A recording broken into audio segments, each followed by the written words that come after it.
अंजने, आंखें खोलो अंजने, तुम शीघ्र ही स्वस्थ हो जाओगी प्रिय। और हमारा पुत्र?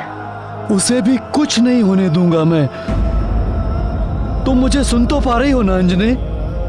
आंखें खोलो अंजने।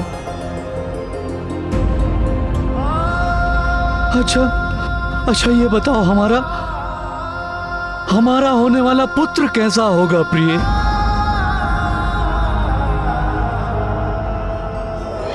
तब पुत्र जितेंद्रियो भविष्यति। मेरा पुत्र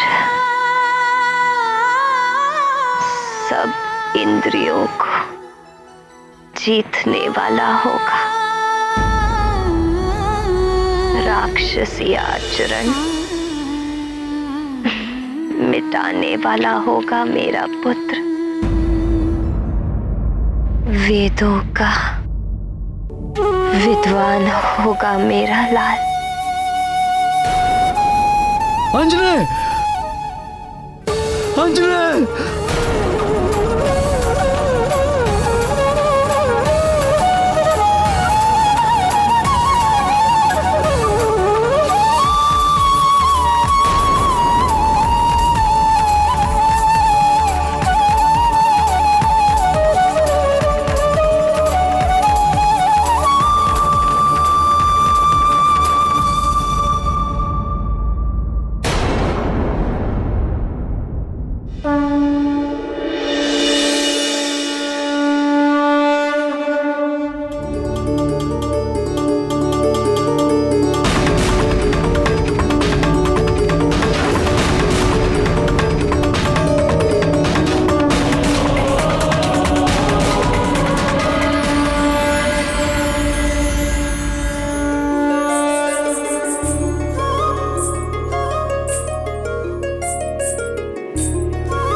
मैं वामन की औषधियां ले आई।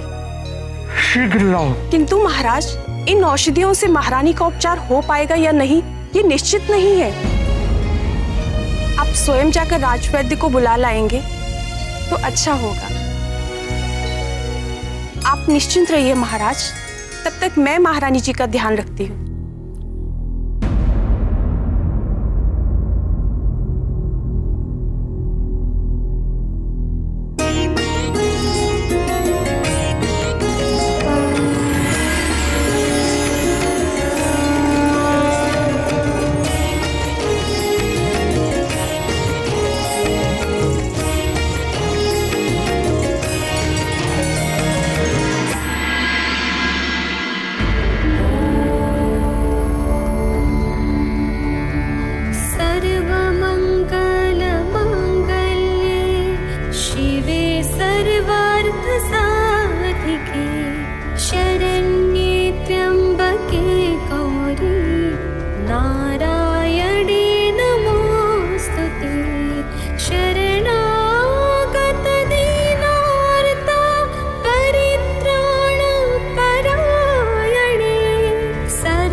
सर्वशक्ति समन्विते भयेभ्यस्त्राहि नो देवी दुर्गे देवी नमोस्तुते। रोगानशेषानपहंसि तुष्टा दृष्टा तु कामान् सकलानभीष्टान् त्वामाश्रितानां न विपन्नराणां त्वामाश्रिता याश्रयतान् प्रयान्ति।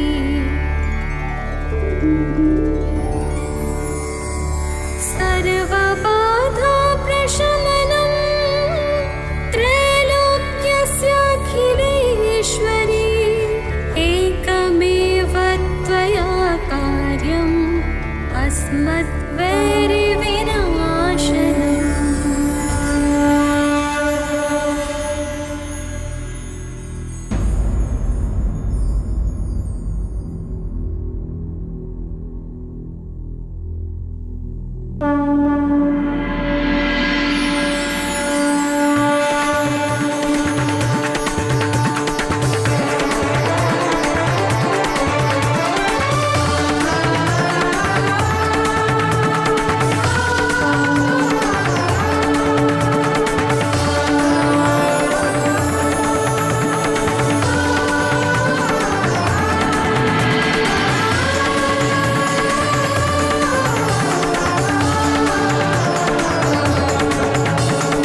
स्वामी, आप? शक्ति और शक्तिमान अलग कैसे रह सकते हैं? आप यहाँ आई इसलिए मुझे आना ही पड़ा। जगत प्रसिद्ध है कि सारे जीव आपकी सेवा करते हैं और आप अपने समस्त ऐश्वर्य से केवल मेरी सेवा करती हैं। किंतु आज तो आपने एक परिचारिका की भांति सेवा करते हुए सारी रात बिता दी। ये क्या रहस्य है देवी? आपके लिए क्या रहस्य है जगदीश्वर? अंजना और उसके अजन्मे पुत्र की रक्षा करना तो मेरा परम धर्म है।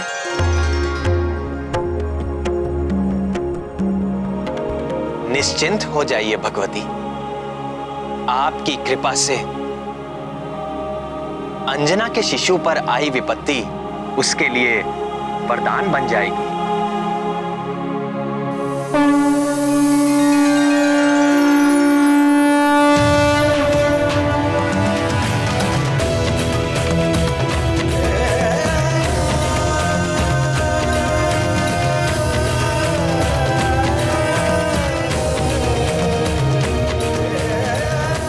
और आगे भी आने वाली बाधाएं आपके आशीर्वाद से आपके प्रिय आंजने के लिए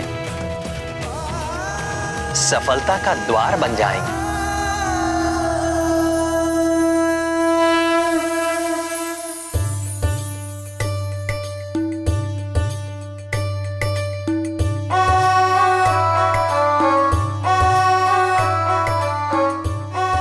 दीदी, आपने ऐसा क्यों कहा? अंजना और उसके पुत्र की रक्षा करना आपका परम धर्म है। जो मेरे स्वामी के संकट हरने के लिए जन्म ले रहा है, उसके संकट हरने का धर्म मेरा ही तो है।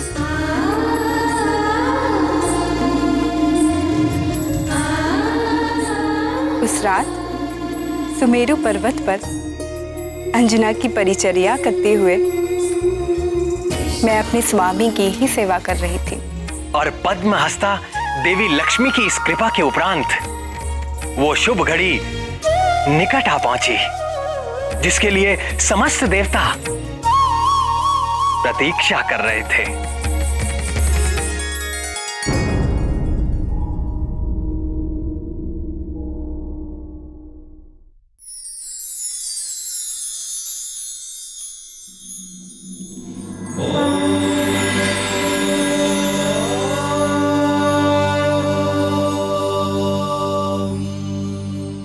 उठो अंजना।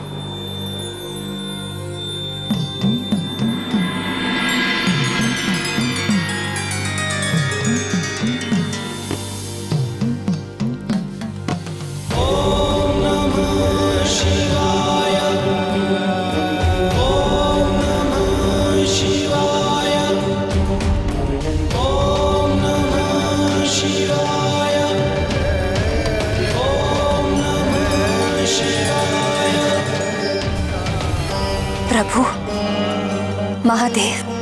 चकित ना हो अंजना, ये तुम्हारा ही पुत्र है।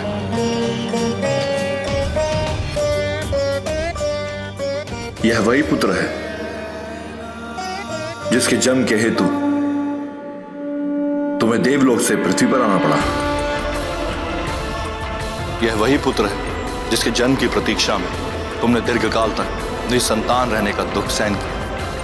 यह वही पुत्र है जिसे पाने के लिए तुमने 12 वर्षों तक कठिन तपस्या की थी।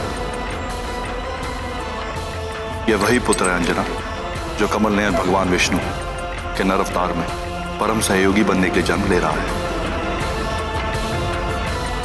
तुम्हारे इस पुत्र के कारण युगों युगों तक तीनों लोगों वानराज केसरी और तुम्हारा यशगान होगा। इस पुत्र के माध्यम से मैं स्वयं अपना तेज तुम्हें सौंप रहा हूं।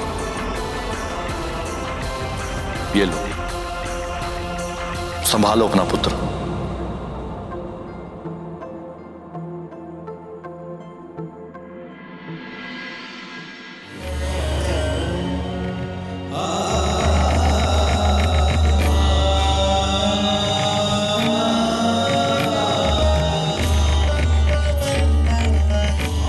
यशस्वी भव।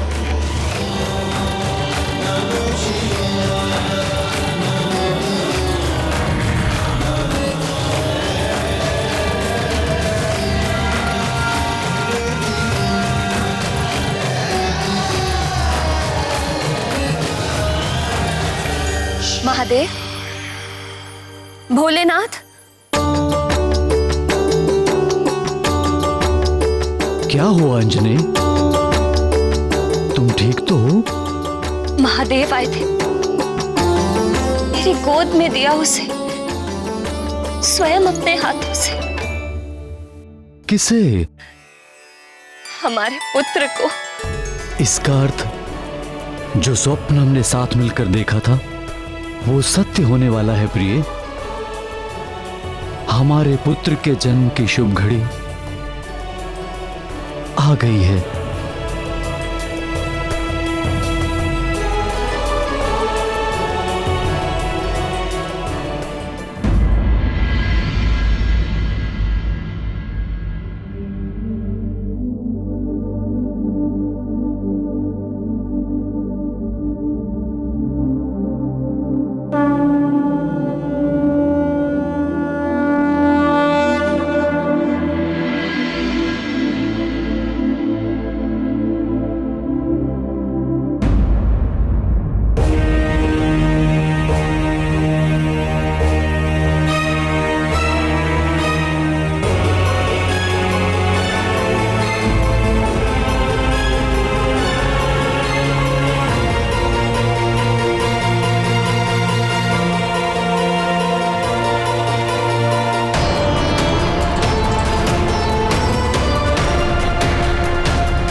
चैत्र शुक्ल पूर्णमासी मघा नक्षत्र मंगलवार संकट मोचन महाबली हनुमान का मंगलकारी जन्म हुआ।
अंजने, अंजने, मैं यहाँ हूँ। तुम ठीक तो हो ना अंजने? ये कैसा अंजने? मुझे कुछ नहीं हुआ। किंतु ये कैसा अद्भुत प्रकाश है, मुझे कुछ दिखाई नहीं दे रहा है प्रिय। ये हमारे पुत्र का तेज है।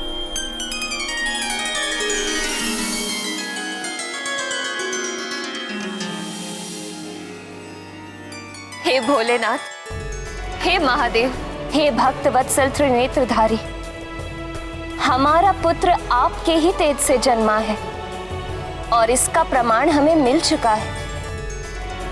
किंतु यदि हमारा लाल इस परम तेजस्वी अवस्था में निरंतर रहेगा तो हम इसकी लीलाओं का सुख पाना तो दूर, इसे देख भी नहीं पाएंगे। हे कृपा निधि, कुछ ऐसी कृपा कीजिए कि इसका तेज भी बना रहे और हम संसारी जीव इसके दर्शन भी कर सकें।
वर्षों की कठिन तपस्या और उससे भी अधिक वर्षों की प्रतीक्षा के पश्चात उन्हें पुत्र मिला था।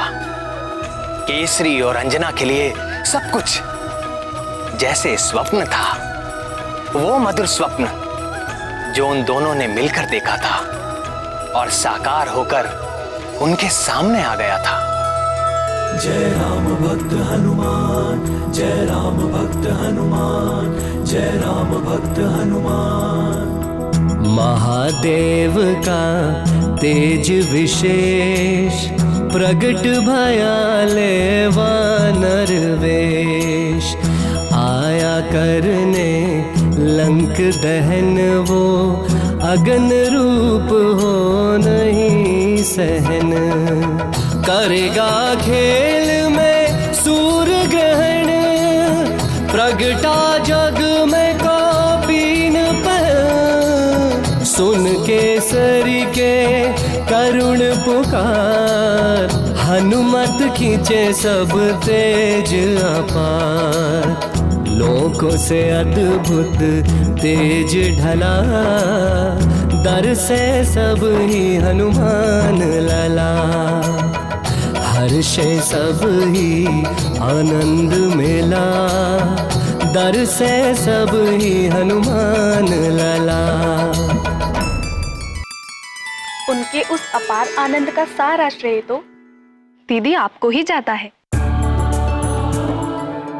बाली तो हनुमान लला की हत्या के षड्यंत्र में सफल ही हो गया था और उस घातक विष से अंजना का बचना भी असंभव था। यदि आपने वैकुंठ से आकर उन दोनों की रक्षा न की होती तो केसरी और अंजना यह पुत्र सुख कभी न ले पाते और समस्त संसार संकट मोचन महाबली हनुमान जैसे भक्त और योद्धा से वंचित हो जाता। देवों की, मनुष्यों की, संतों की और पृथ्वी की कितनी बड़ी हानि हो जाती। आपको शत शत धन्यवाद है भगवती।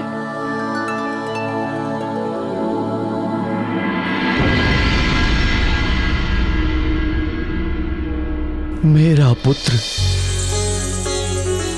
मेरा अपना पुत्र, हमारा पुत्र,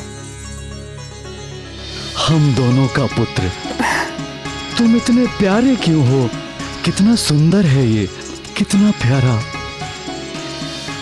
मैंने इतना सुंदर शिशु आज तक नहीं देखा। सभी माता पिता को ऐसा ही लगता है। नहीं नहीं, सच अंजनी, देखो इसमें कुछ विशिष्ट बात है। कितना अद्भुत है ये, कितना सुंदर, कितना प्यारा। क्या तुमने कभी देखा है इतना सुंदर शिशु? नहीं देखा। तुम बहुत ही असाधारण हो, किंतु मैं ऐसे किसे किसे कहकर क्यों पुकार रहा हूं? हमें अपने पुत्र को कोई नाम देना चाहिए। किंतु परंपरा के अनुसार नाम तो नामकरण के समय ही रखा जाएगा। हाँ, किंतु नामकरण के पूर्व एक गुप्त नाम रखने की भी जो परंपरा है। तो क्या नाम रखें इसका? मैं बताऊं उनका क्या नाम रखा गया होगा?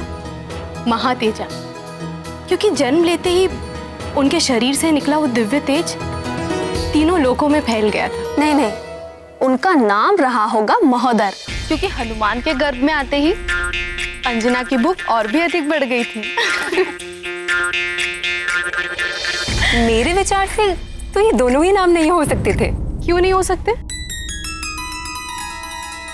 क्योंकि सब कुछ संभव हुआ महादेव के आशीर्वाद के कारण। फिर तो निश्चित ही हनुमान लाला का नाम शिवदत्त रखा गया होगा, या फिर रुद्रांश। वायुदेव के नाम पर भी तो उनका नाम हो सकता है, जैसे कि पवन पुत्र। नहीं नहीं, प्रथम नाम होगा, वो भी गुप्त नाम।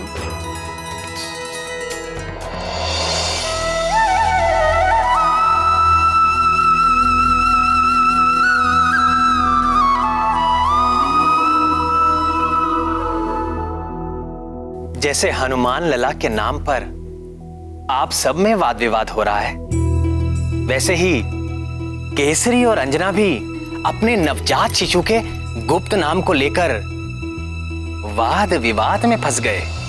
अपने लंबे वैवाहिक जीवन में प्रथम बार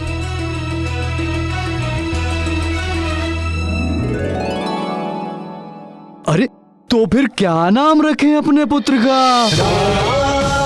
इसके नाम से आपके बल, गुण और पराक्रम का पता चलना चाहिए। देखने में तो तुम्हारी तरह कोमल, सुंदर और सुखदाई है। इसका नाम तुम्हारे नाम पे आधारित होना चाहिए, शशिमुखे। कैसी बात कर रहे हैं आप? पुत्र होकर नाम में कोमलता? बात तो तुम ठीक कह रही हो। तो फिर इस केसरी नंदन का नाम तो आपके नाम से जुड़ा होना चाहिए। केसरी नंदन, ये नाम सुनने में कितना अच्छा लगता है। नहीं नहीं, तुमने इस पुत्र की प्राप्ति के लिए 12 वर्ष कठिन तपस्या की है। तुम्हारे इस विकट तप से भगवान भोले शंकर प्रसन्न हुए और हमें यह पुत्र रत्न प्राप्त हुआ। इसका नाम तुम्हारे नाम पे ही आधारित होना चाहिए। जो पुत्र हमें अंजना की तपस्या के फल स्वरूप मिला है उसका नाम अंजने होना चाहिए। आंजने? नहीं नहीं नहीं, हाँ अंजने। आंजने में वो बात कहाँ? केसरी नंदन में आनंद आता है। अरे ये आनंद भी तो तुम्हारी तपस्या का परिणाम है। इसे हम अंजने ही पुकारेंगे। अंजने नहीं, केसरी नंदन। केसरी नंदन नहीं, अंजने पुकारेंगे हम इसे। आंजने नहीं, केसरी नंदन। केसरी नंदन नहीं, अंजने पुकारेंगे हम इसे। केसरी नंदन नहीं, अंजने होना चाहिए। आंजने नहीं, केसरी नंदन। अंजने। केसरी नंदन। केसरी नंदन। आंजने। केसरी नंदन। केसरी नंदन। इसे बार बार केसरी नंदन क्यों कह रहा हूँ? केसरी नंदन। श्रीमन नारायण नारायण हरे हरे। हे नाथ, नारद जी वहां भी पहुंच गए। और ये तो दुष्ट बाली को अजन्मे हनुमान लाला के प्राण लेने के लिए जाया था। केसरी और अंजना के पास जाने के पीछे देवर्षि का क्या उद्देश्य था प्राणवल्लभ? क्या कोई और षड्यंत्र होने वाला था? प्रणाम देवर्षि। आसन ग्रहण कीजिए मुनिवर। अरे आप कष्ट मत करिए माते, हम आपको कष्ट देने नहीं, हम तो आपके और आपके इस दिव्य पुत्र के दर्शन करने के लिए आए हैं। हमारे पास आओगे?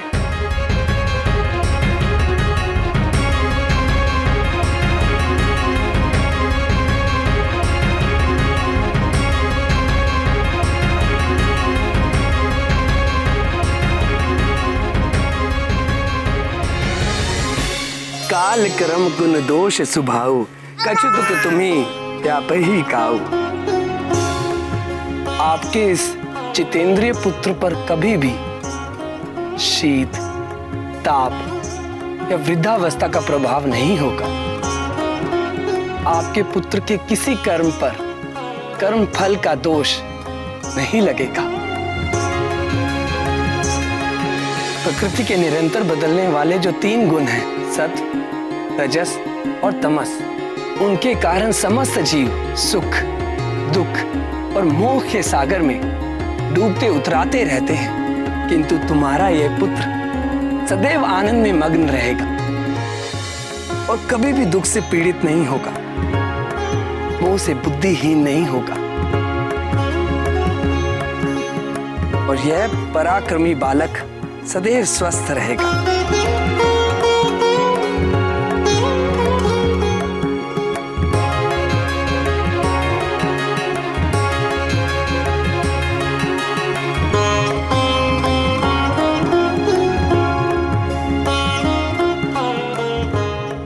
सर्व माया विभंजक, अर्थात सारी मायाओं को तोड़ने वाला।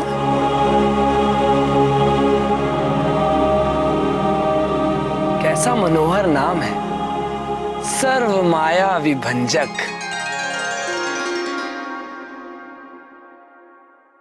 मेरे एक नाम को सुनकर आप दोनों घबराइए मत। आपके पुत्र के तो अनेक नाम होने वाले हैं। हाँ, प्रथम गुप्त नाम रखने का जो अधिकार था उसका उपयोग तो आपने कर ही लिया। किंतु महामुनि, हम तो अभी तक एक नाम पर ही एक मत नहीं हो पाए। मैं जानता हूँ वानर राज, किंतु आपके ये दोनों नाम बालक के कानों में इतनी बार गए कि वे दोनों ही उसने स्वीकार कर लिए। क्यों केसरी नंदन? अंजने,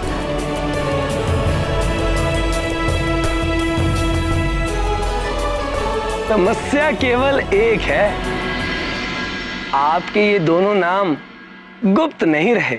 जहां नारद की उपस्थिति हो वहां कोई भी बात गुप्त कैसे रह सकती है। भजमन नारायण नारायण हरे हर। तुम्हारे इस विलक्षण बालक के ज्ञान, भक्ति व पराक्रम के दोनों नाम सारे जगत में और युगों युगों तक केसरी और अंजना के नामों का बार बार उच्चारण करेंगे।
व्यवहार मुझे समझ में नहीं आया प्राण वल्लभ। देवऋषि तो हनुमान के विरुद्ध वाली के कान भरते हैं और दूसरी ओर भाव विभोर होकर हनुमान लला को अनेक आशीर्वाद दे डालते हैं। मैंने तो अपने पिता परम ऋषि जाम्बवान से सुना था, संगीत ज्योतिष के महाविद्वान, भक्ति शास्त्र के प्रथम आचार्य और वैकुंठवासी विष्णु अर्थात आपके परम भक्त हैं। और दूसरी ओर हर प्रकार की कलह प्रसंग में उनकी भूमिका सुनने में आती है।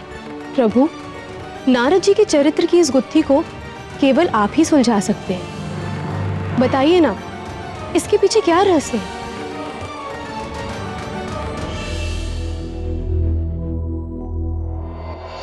श्रद्धेय नारद जी, सृष्टिकर्ता ब्रह्मा जी के 17 मानस पुत्रों में से एक है।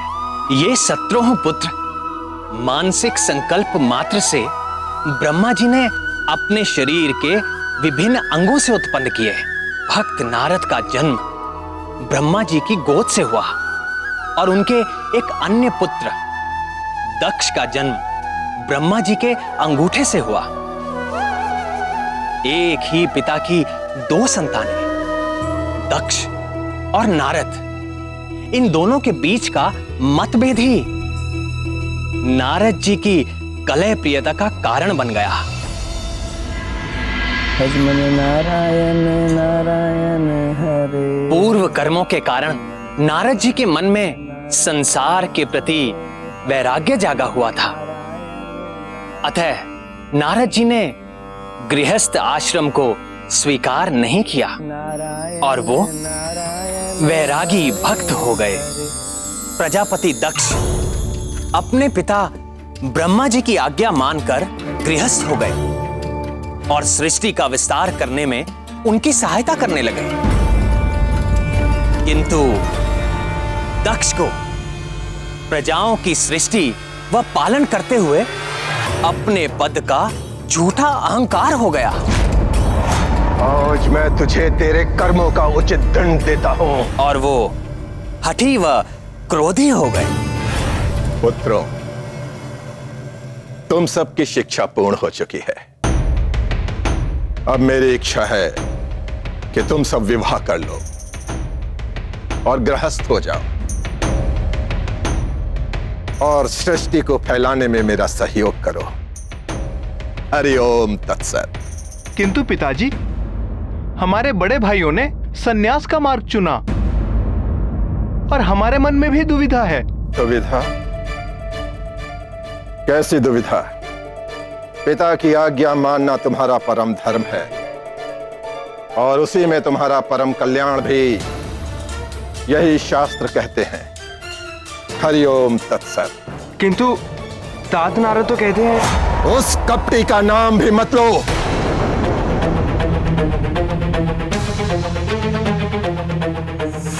ये उसी नारद की नीचता थी जिसके कारण तुम्हारे बड़े भाई सन्यासी हो गए। उस दुष्ट नारद ने उनकी बुद्धि को भ्रष्ट कर दिया था। हे गोविंद, प्रजापति दक्ष के वे कौन से पुत्र थे जिनको नारद जी ने सन्यासी बना दिया? जब ब्रह्मा जी ने दक्ष को सृष्टि का विस्तार करने के लिए कहा, तो दक्ष ने अपनी पत्नी वीरनी के गर्भ से हर्यश्व नामक 5 सहस्र पुत्रों को उत्पन्न किया। नारद जी ने उन्हें गृहस्थ आश्रम के विरुद्ध उपदेश देकर सन्यासी बना दिया। इस प्रसंग में भी नारद का कोई दोष नहीं था। उन दक्ष पुत्रों की बुद्धि गृहस्थ आश्रम में नहीं थी। अपने पूर्व कर्मों के कारण वो सन्यास के अधिकारी हो ही चुके थे। नारद ने केवल उन्हें प्रेरणा भर दी। तो प्रजापति दक्ष ने फिर क्या किया? देखो मेरे पुत्रों, मेरे पास क्या नहीं है। धन संपदा है, पशुधन है, राज्य है, हंसता खेलता परिवार है मेरा। संसार का हर सुख मुझे उपलब्ध है। क्यों? क्योंकि मैं गृहस्थ हूं, और गृहस्थ आश्रम ही आत्म कल्याण का शास्त्र सम्मत मार्ग है। और तुम लोग भी गृहस्थ हो गए। ये मेरी इच्छा ही नहीं, मेरा आदेश भी है। हरिओम तत्सत। स्मरण रहे, अपने उस ढोंगी नारद से दूर ही रहना। उसके निकट भी मत जाना। यदि वो निकट आए तो तुम लोग उससे दूर चले जाना। यदि वो फिर भी बोले तो अपने कान ढक लेना। समझ गए ना?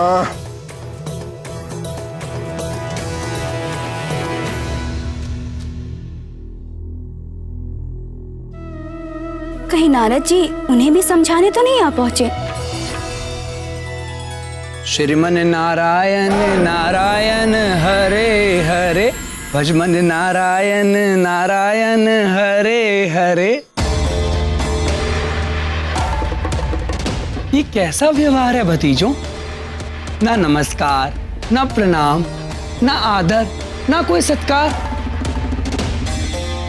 क्या प्रजापति दक्ष ने तुम सबको यही शिक्षा दी है? जी, पिताजी ने हमें यही शिक्षा दी है। उन्होंने कहा है कि आपसे दूर रहें और आपके निकट भी ना जाएं। और यदि आप निकट आए तो हम दूर चले जाएंगे। और फिर भी आप बोलें तो अपने कान ढक लें।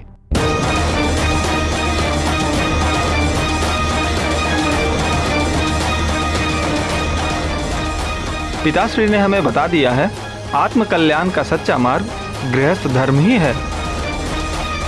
हम गृहस्थ बनेंगे और सदैव सुखी रहेंगे। किंतु प्रजापति दक्ष भी तो गृहस्थ हैं। वे सदैव सुखी क्यों नहीं रह पाते? सोचो सोचो।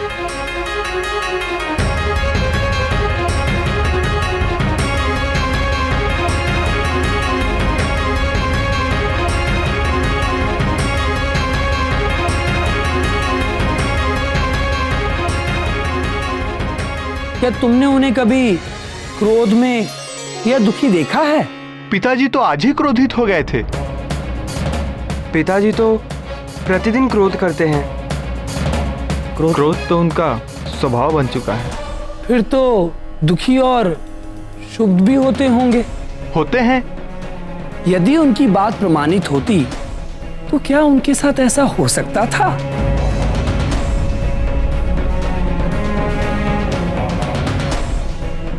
नहीं। अच्छा, अब यह बताओ, क्या तुम में से किसी ने भी मुझे कभी भी क्रोध करते हुए या आंसू बहाते हुए देखा है? नहीं, आप तो सदैव प्रसन्न मुद्रा में ही रहते हैं। क्या मैं गृहस्थ हूं? नहीं। और सदैव सुखी रहते हैं।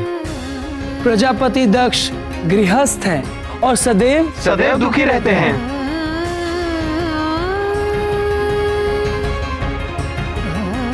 क्या रहस्य है तात? हमें भी समझाइए। वैराग्य, इच्छाओं से मुक्त होते ही व्यक्ति के सारे दुख समाप्त हो जाते हैं। ऐसा नहीं कि वैवाहिक व्यक्ति सदैव दुखी ही रहेगा, पर साधारण मनुष्यों के लिए विवाह करना और सुख भी पाना बड़ा ही कठिन है। भगवान महादेव और जगदम्बा पार्वती का विवाह सफल है क्योंकि उनमें सांसारिक इच्छाएं नहीं हैं। उनसे उपजने वाले लोभ, मोह और क्रोध जैसे भाव नहीं हैं। उनके पवित्र आदर्श का जो दंपति पालन करते हैं वे सदैव सुखी रहते हैं, जैसे महर्षि अत्रि और सती अनसुईया। यदि तुम लोग स्वयं को उनके समान ज्ञानवान मानते हो तो कर लो विवाह, और यदि अभी तुम्हारे भीतर ज्ञान का पूरा प्रकाश नहीं हुआ है तो सावधान, सोच समझकर करना विवाह। अतः मेरे भतीजों, मैंने तुम्हें दोनों मार्गों का लाभ और हानि बतला दिया है। जिसको जो भाता है चुन ले और हरि भजन करे।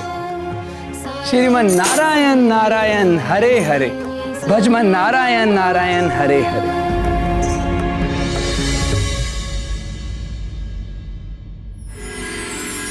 प्रिय नारद ने दक्ष के उन 1 सहस्त्र पुत्रों को भी सन्यासी बना दिया और पृथ्वी के कोने कोने में भेज दिया।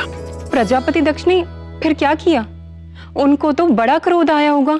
आया, और उसी क्रोध के आवेश में उन्होंने नारद जी को श्राप दे डाला। अपने ही वंश बेल को काटने वाले वंश खाते ही आज मैं तुझे तेरे कर्मों का उचित दंड देता हूं। जिस प्रकार तूने मेरे पुत्रों को पृथ्वी के कोने कोने में भटकने के लिए भेज दिया है, उसी प्रकार तू भी सारे संसार में भटकता रहेगा, भटकता रहेगा, भटकता रहेगा। 2 घड़ी से अधिक तू कभी भी किसी स्थान पर नहीं टिक सकेगा, और सारे ब्रह्मांड में तू कलह प्रिय के नाम से कुख्यात हो जाएगा, कुख्यात हो जाएगा, कुख्यात हो जाएगा। यदि श्रद्धेय नारद जी चाहते तो वो भी पलटकर दक्ष को श्राप दे सकते थे, किंतु अपने निर्मल संत स्वभाव के चलते उन्होंने दक्ष के श्राप को मेरी इच्छा मानकर चुपचाप स्वीकार कर लिया। और विडंबना यह है कि अपने इन्हीं श्रापों के कारण नारद जी सारे संसार में घूम घूम कर लोक कल्याण करते हैं और सर्वत्र सम्मानित होते हैं। किसी भी कर्म का चरित्र उसके परिणाम से उजागर होता है। नारद जी जो भी करते हैं उसका परिणाम सदैव लोक कल्याण ही होता है। नारद जी अपने समर्पण और भक्ति के कारण अनेक प्रकार की शक्तियों से संपन्न है। वे भूत व भविष्य की भी ज्ञाता है। नारद जी ये जानते थे कि हनुमान लल्ला पर कुछ प्रभाव न पड़ेगा, और वाली के विष देने से हनुमान लल्ला का क्या गया, उल्टे हनुमान लल्ला को तो दिव्य कुंडल और प्राप्त हो गए। हे प्राणवल्लभ, हनुमान लल्ला इतने प्यारे क्यों हैं? मन करता है उन्हें गोद में उठाकर हृदय से लगाकर जी भरकर दुलार करूं। कुछ बालक होते ही ऐसे हैं जो हर देखने वाले का हृदय हर लेते हैं। बधाई हो महारानी जी, बधाई हो महाराज। देखो पुत्र, ये है दाई माँ।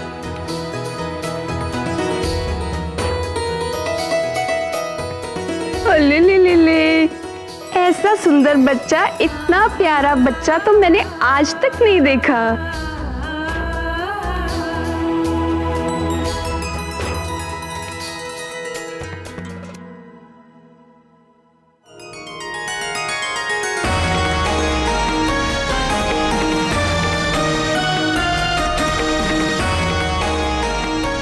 आज मैं बहुत प्रसन्न हूँ। हम चाहते हैं हमारी इस प्रसन्नता में सारा नगर सम्मिलित हो। सारे नगर को दीपमाला, पुष्पावली और तोरणों से सजाया जाए। मंदिरों और भवन की विशेष तौर से सज्जा की जाए। आगामी 1.25 मास तक प्रत्येक दिन उत्सव आयोजित किया जाए।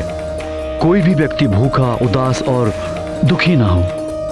प्रत्येक दिन राजभवन में सर्वसाधारण के लिए राजभोग की व्यवस्था की जाए। नाथ, मेरी एक इच्छा थी। आज्ञा प्राणेश्वरी। मैंने सुना है कि माता को गर्भकाल के वक्त जो व्यंजन पसंद आते हैं उनका संबंध शिशु से होता है, और गर्भ अवस्था में मुझे क्या अच्छा लगता था ये तो आप जानते ही हैं। खीर, खीर बहुत पसंद है हमारे लाल को।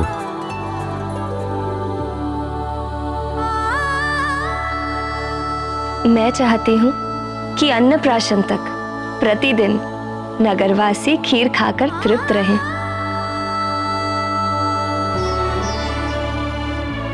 और यदि हमारे लाल ने तुम्हारी ही तरह भूख का प्रदर्शन किया तो अन्नप्राशन के पश्चात किसी और के खाने के लिए खीर बचा ही नहीं करेगी, क्योंकि सारी तो यही खा जाएगा।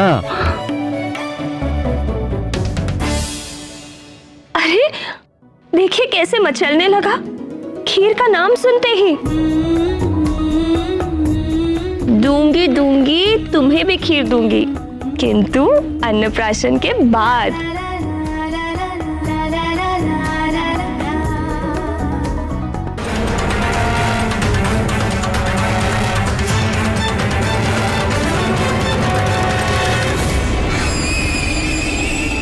कितने वर्षों के पश्चात युवराज के जन्मोत्सव का ये शुभ अवसर आया है। प्रातःकाल के उस अलौकिक तेज को पंडितों ने बड़ा ही शुभ सगुन बताया है। वो दिव्य तेज हमारे युवराज की देह से ही निकला था। क्या? तब तो निश्चित ही किसी दिव्यात्मा ने अवतार लिया है हमारे युवराज के रूप में।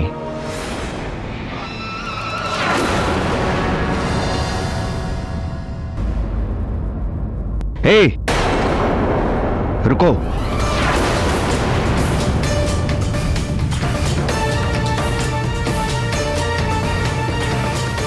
लो भाई, मुंह मीठा करो, खीर खा लो।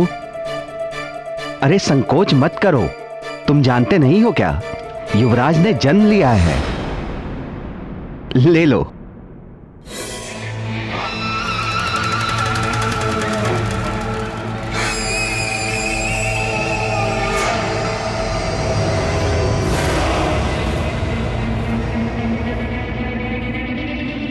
आइए देवी।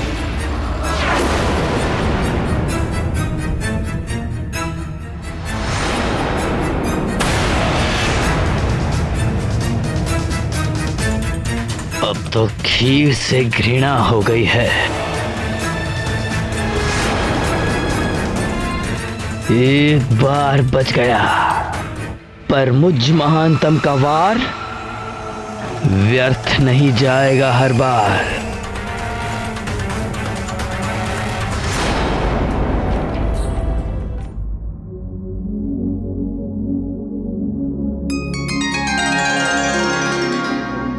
आप क्या सोच रहे हैं आर्यपुत्र?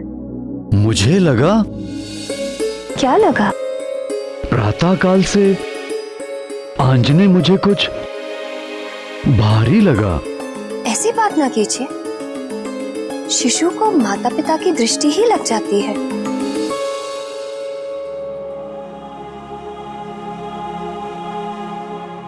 वाली ऐसा अहंकारी था जिसे किसी भी स्थिति में हार स्वीकार नहीं थी। हनुमान लला को मारने में एक बार असफल हो जाने पर निराश होना तो दूर, उल्टे और हट पर अड़ गया। फिर वो एक और क्रूर योजना के साथ आंजनेय को मारने जा पहुंचा।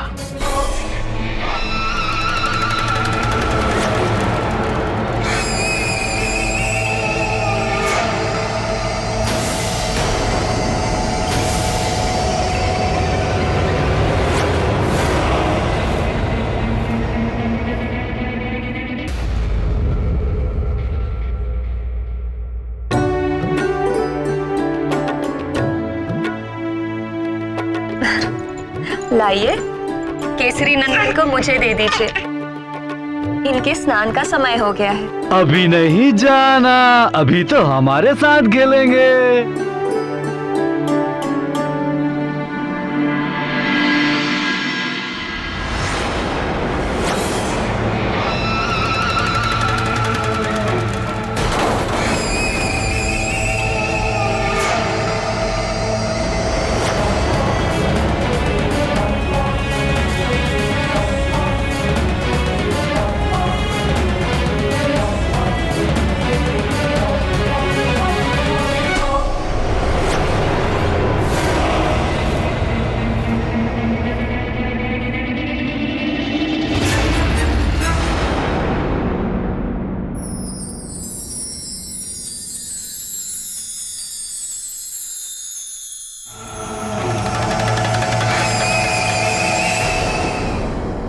आज तो मेरे केसरी नंदन के स्वास्थ्य को उसके पिताजी ही दृष्टि लगा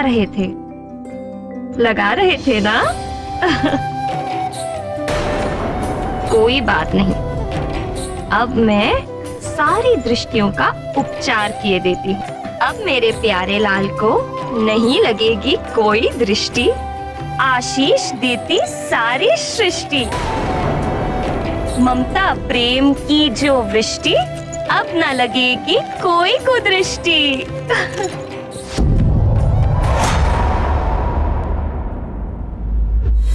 मुझे देख रहा है, मुझ महानतम को ही देख रहा है तो सुन ले मरकट, मैं महानतम तेरा काल हूँ।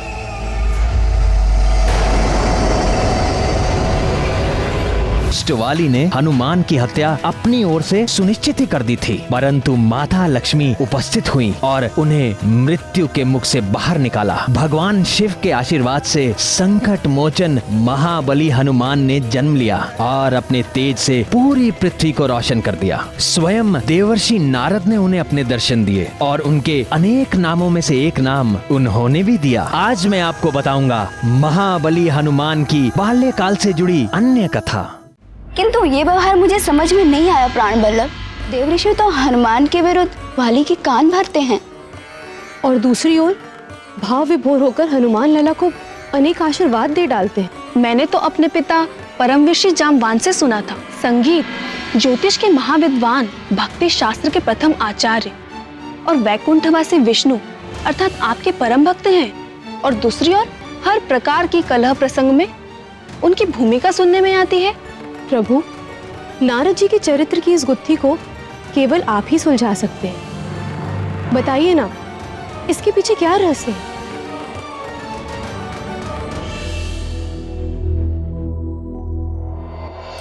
श्रद्धेय नारद जी, सृष्टिकर्ता ब्रह्मा जी के 17 मानस पुत्रों में से एक है। ये 17 पुत्र मानसिक संकल्प मात्र से ब्रह्मा जी ने अपने शरीर के विभिन्न अंगों से उत्पन्न किए। दूर हट, दूर हट। लो, भाग गई सारी कुदृष्टियां।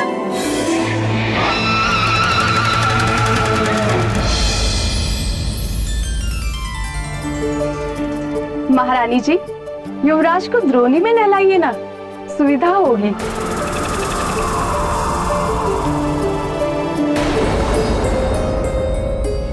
प्रातःकाल से आंजने मुझे कुछ भारी लगा।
हे शंभू,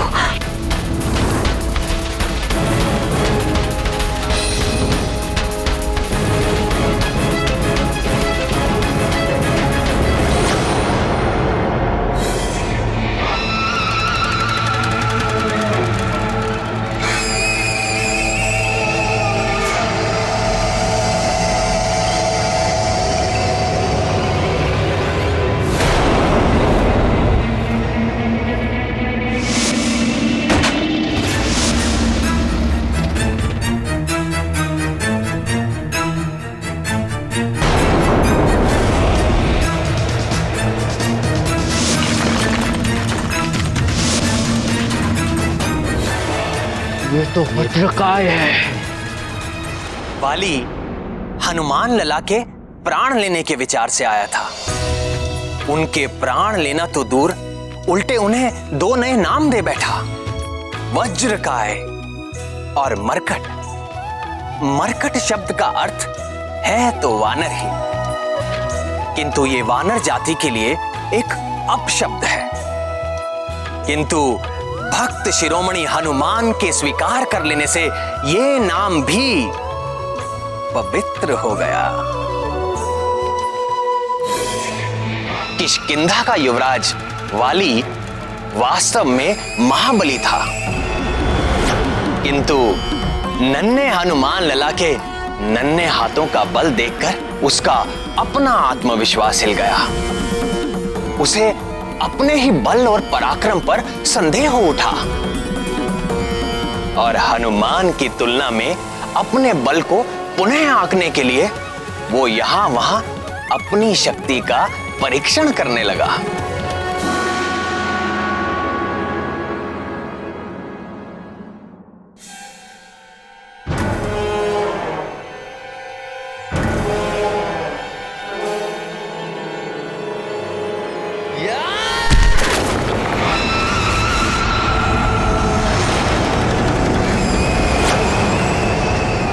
मैं महानतम हूं तो मुझ महानतम को अपने बल पर संदेह क्यों हो रहा है? 100 हाथियों का बल है मुझ में, फिर भी मुझ महानतम को ऐसा क्यों लग रहा है कि उस बालक का बल मुझ महानतम के बल से कहीं अधिक है? क्यों उस बालक का बल मुझे भीतर से भयभीत कर रहा है? क्यों? हर अहंकारी जब भी किसी संत महात्मा के सामने जाता है तो उसके अहंकार का भवन डोलने लगता है। वाली को भी हनुमान लला के आगे इसी संकट का सामना करना पड़ रहा था। बजरंगबली जैसे संतों में अहंकार नहीं होता ऐसा नहीं है, उनके भीतर मेरा ईश्वरीय अहंकार होता है, अर्थात अपने अहंकार से मुक्त होकर वो मेरे असीम ज्ञान, असीम ऐश्वर्य और असीम शक्ति के अधिकारी हो जाते हैं। जिसकी कोई सीमा ही ना हो उसकी कहां टक्कर होगी और कहां चोट लगेगी। इसी कारण हमारे हनुमान लला को चोट नहीं लगती। किंतु प्राणवल्लभ, हनुमान लला की ऐसी अद्भुत शक्ति देख अंजना और केसरी की क्या दशा हुई? चिंतित हुए, भयभीत हुए, सन्न हो गए। फिर स्मरण आया उनका पुत्र कोई साधारण वानर पुत्र नहीं है, वो तो स्वयं ब्रह्मांड नायक भगवान भोलेनाथ का अंश है। ये स्मृति आते ही ऐसा महान शक्तिशाली पुत्र पाकर वो बार बार अपने को धन्य मानकर सुखी होने लगे। फिर भी माँ तो माँ ही होती है, अपने पुत्र की रक्षा करने के लिए सदैव आतुर।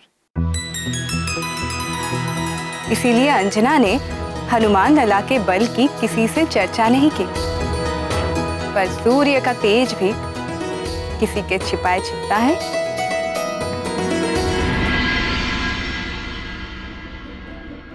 बाल सवर गए, केश के सारे निकल भवर गए, लाल लंगोट करे है धारण, नारद के सब माया निवारण।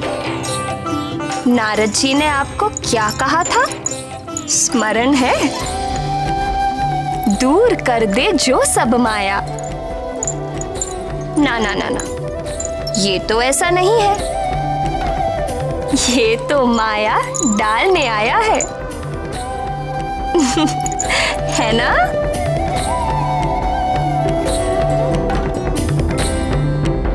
देखो प्राण प्रिय, मैं क्या लाया हूं अंजने के लिए।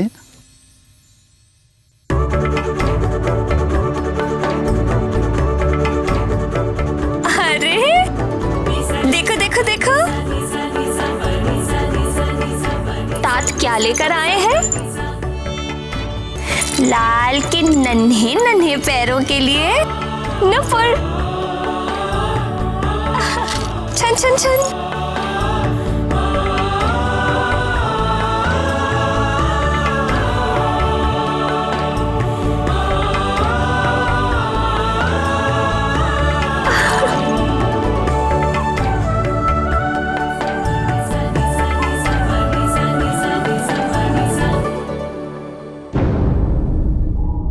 क्या कर रही हो प्रिय? देखिए ना, ये कंठहार खुल ही नहीं रहा और ये कुंडल भी। आप इन्हें खोल देंगे? कंठार कुंडल तो यहाँ पड़े हैं। ये तो आप लेकर आए हैं। ये जो इसके कंठ में है, इसके कर्ण में जो है, मैं उनकी बात कर रही हूँ। ये कैसा परिहास कर रही हो? आंजनेय के कर्ण में कोई आभूषण नहीं। देखो कंठ भी रिक्त है।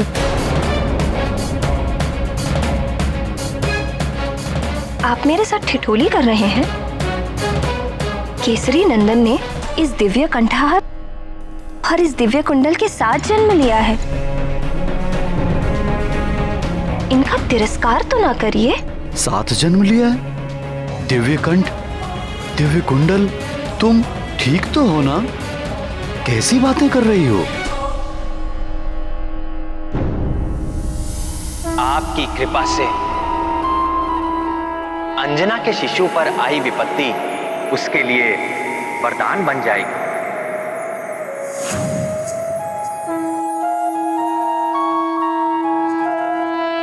अगर ये वास्तविक है तो मुझे क्यों नहीं दिखाई दे रहा? ये दिव्य कर्ण और दो कुंडल न कभी दिखाई दिए थे, ना दिखाई दे रहे हैं। महादेव जाने आपको क्यों नहीं दिख रहे। मुझे तो निरंतर दिख रहे हैं और दिख ही नहीं रहे। मैं इनका स्पर्श भी कर सकती हूँ। मेरे लिए ये दिव्य आभूषण उतने ही वास्तविक हैं जितने आपके द्वारा लाए ये आभूषण। तुम्हें अवश्य कुछ हो गया है प्राण प्रिय। तुम्हारा स्वास्थ्य ठीक नहीं है। कहीं वो विष का दुष्प्रभाव तो नहीं? हे शिव शंकर, अब आप मुझे विक्षिप्त समझ रहे हैं। मुझे कुछ नहीं हुआ है, आप ही को कुछ हो गया है। आप मुझ पर अविश्वास कर रहे हैं। प्रणाम। देवगुरु बृहस्पति का शुभ आगमन हुआ है। युवराज को आशीर्वाद देने के लिए पधार रहे हैं। पितामह आए हैं, जाओ उन्हें शीघ्र लेकर आओ। जी महाराज। पितामह आ रहे हैं, ये सब हम बाद में देखेंगे। चलिए पितामह का स्वागत करें।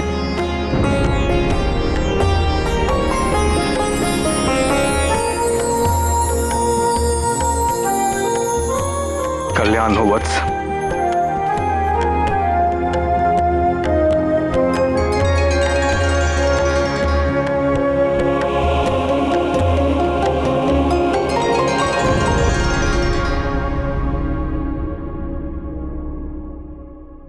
पुत्रवती भव।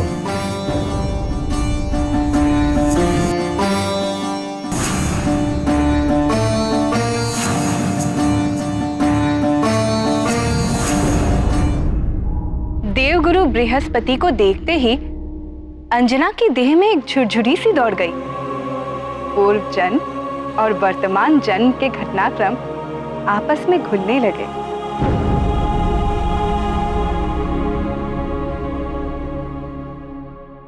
क्या हुआ पुत्री? इतनी चिंतित क्यों हो? देव गुरु तो सर्वज्ञ है, वे सब जानते हैं। अंजना की मनोदशा क्या उनसे छिपी होगी? अंजना को सब कुछ बताकर शांत क्यों नहीं कर दिया? सुलोचने, जीव अपने पूर्व जन्मों के कर्मों को भूलता ही इसीलिए है ताकि वो उनके पीड़ादायक पाश से मुक्त होकर शांति और आनंद में रह सके। देव गुरु सर्वज्ञ हैं, जानते थे कि समय के पूर्व कुछ भी करना घातक सिद्ध हो सकता है। इसीलिए वो उचित समय आने पर अंजना को स्वयं ही सब कुछ बता देंगे। रत्न कुंडल, दीप्तिमते, कैसा अलौकिक शिशु है ये। आपका प्रपौत्र है?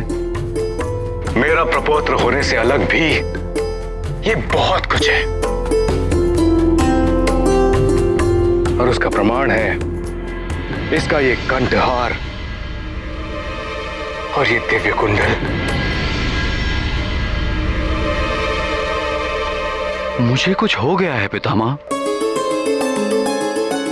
मुझे ना तो ये कंठहार दिख रहा है और ना ही दिव्य कुंडल। चिंतित न हो पुत्र, इसका ये कंठहार और ये दिव्य कुंडल पृथ्वी वासियों में केवल उसकी माता ही देख सकती है। तुम्हारे अतिरिक्त जो भी इन कुंडलों को देख सकेगा वही तुम्हारे पुत्र का वो गुरु और स्वामी है। राम राम राम श्री राम राम राम राम राम राम राम श्री राम राम राम राम राम राम राम श्री राम राम राम राम राम राम राम श्री राम। जिसकी सहायता के लिए तुम्हारे दिव्य लाल का जन्म हुआ है। श्री राम श्री राम श्री राम श्री राम।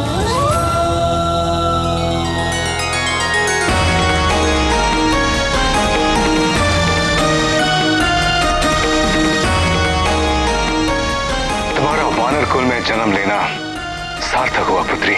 तुम्हारे पुत्र के साथ तुम्हारी कीर्ति भी युगों युगों तक गाई जाएगी। कल्याण।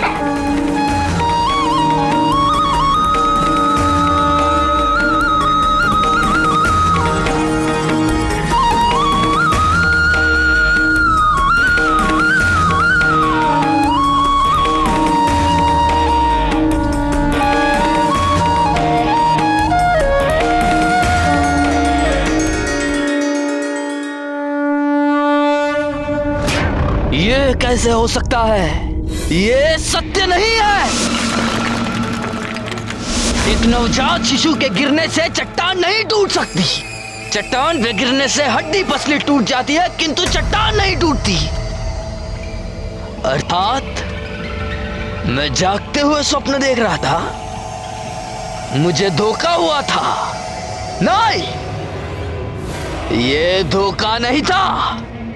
मुझ महानतम की आंखें धोखा नहीं खा सकती। अर्थात मैंने जो देखा था वो सत्य था। सत्य था वो। किंतु ये कैसे संभव है? कहीं उसका शरीर वज्र का तो नहीं बना?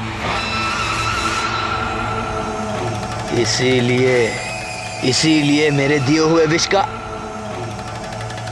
विष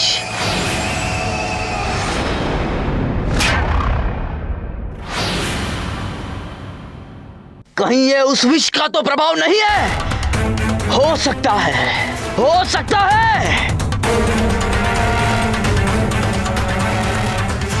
वैद्यराज! अरे ओ वैद्यराज, कहां दुष्ट!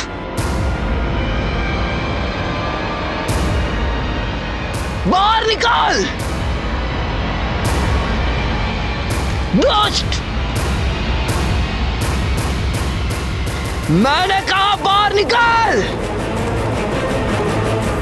या! बाहर निकाल!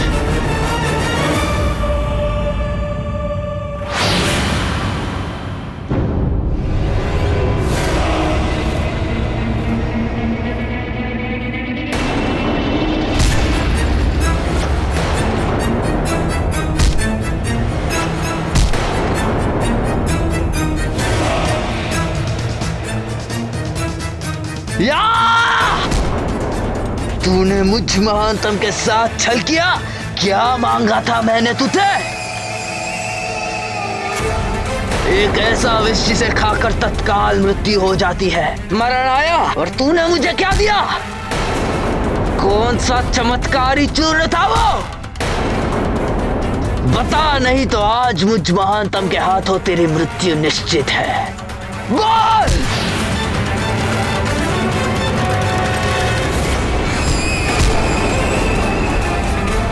कपटी! तेरा विष खाकर तो मेरा शत्रु यमलोक नहीं पहुंचा, किंतु आज मैं तुझे बिना विष खिलाए ही तुझे पीट पीट कर यम के निकट पहुंचा दूंगा।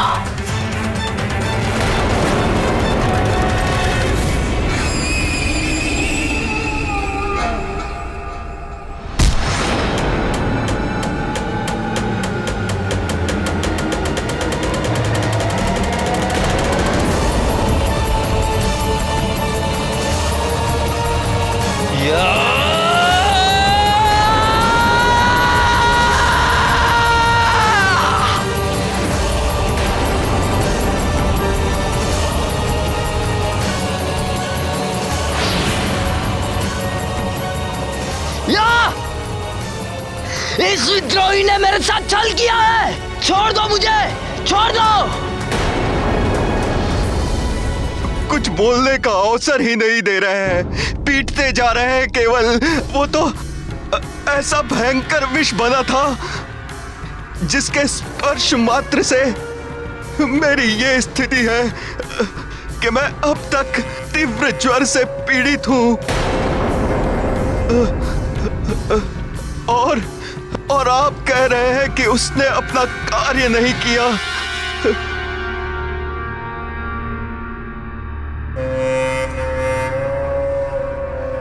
ये किस विष की बात कर रहे हैं बाली भैया?